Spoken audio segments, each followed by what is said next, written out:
Salam kebangsaan Indonesia, saudara-saudariku terkasih, sahabat yang budiman.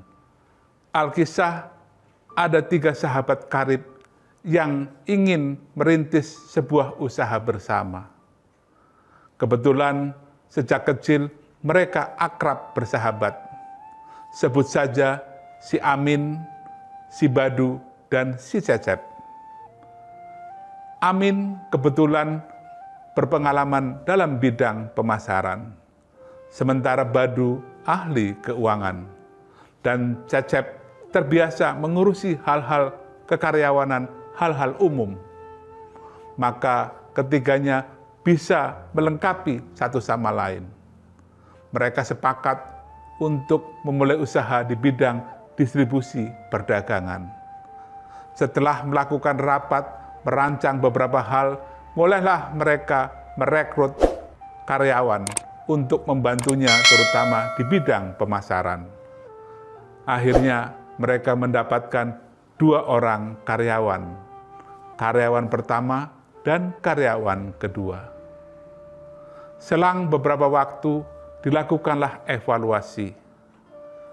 Dalam rapat si A berpendapat, atau si Amin berpendapat, bahwa karyawan pertama sangat hebat, omset yang dihasilkan sangat besar, di luar perkiraan dia yang kebetulan juga ahli pemasaran.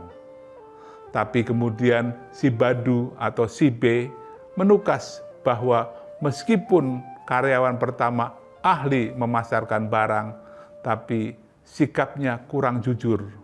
Sedikit banyak perusahaan dirugikan. Tapi sementara karyawan kedua yang meskipun tidak sehebat karyawan pertama, sangat jujur, sangat bisa dipercaya, dan dia yang berpengalaman dalam bidang keuangan bisa memastikan hal itu.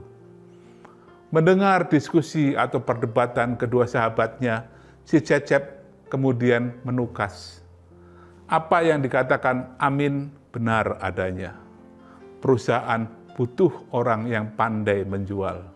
Tapi yang dikhawatirkan si Badu juga tidak salah, karena apa gunanya menghasilkan tapi kemudian banyak melakukan penyimpangan. Tapi ingat sahabatku, usaha kita sedang dirintis dari awal, baru mulai.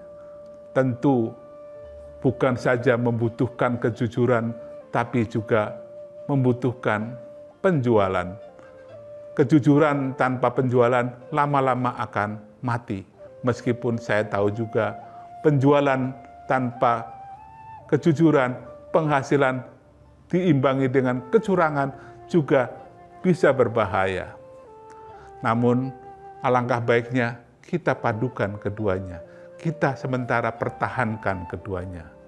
Meskipun kita harus tetap ekstra mengawasi karyawan pertama dan memberi pelajaran, mendorong agar karyawan kedua bisa mendekati prestasi dari temannya.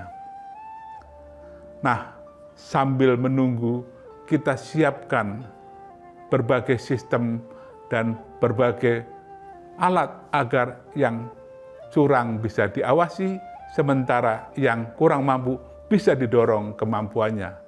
Dan syukur kalau nanti berkembang, kita mulai merekrut karyawan yang selain bisa berkinerja baik, juga baik budi pekertinya. Untuk sementara, kita bertahan sambil mengevaluasi dan melihat keadaan.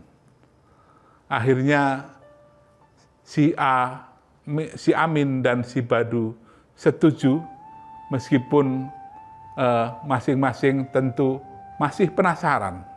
Tapi itulah mungkin jalan yang terbaik, karena tidak ada hal yang sempurna. Seperti juga kita mencari pasangan, tentu inginnya wajahnya menawan, karakternya baik, budi pekertinya terpuji, sopan santunnya luar biasa, dan sebagainya, syukur-syukur kalau mapan, dan seterusnya. Namun hidup tidak semuanya serba sempurna. Di sana-sini selalu ada kekurangan. Dan orang bijaksana mampu menerima kekurangan itu, tapi sekaligus juga mampu mengurangi kekurangan itu untuk menjadi lebih baik. Silahkan merenungkan apakah Anda semua tetap percaya apa yang dikatakan oleh Amin, atau malah setuju mutlak dengan pendapat Badu, atau mengambil sikap seperti Cecep. Semua terpulang dari kita, karena waktulah yang nanti akan membuktikan mana keputusan yang paling tepat dan paling benar. Selamat merenungkan dan salam sehat untuk kita semua. Terima kasih.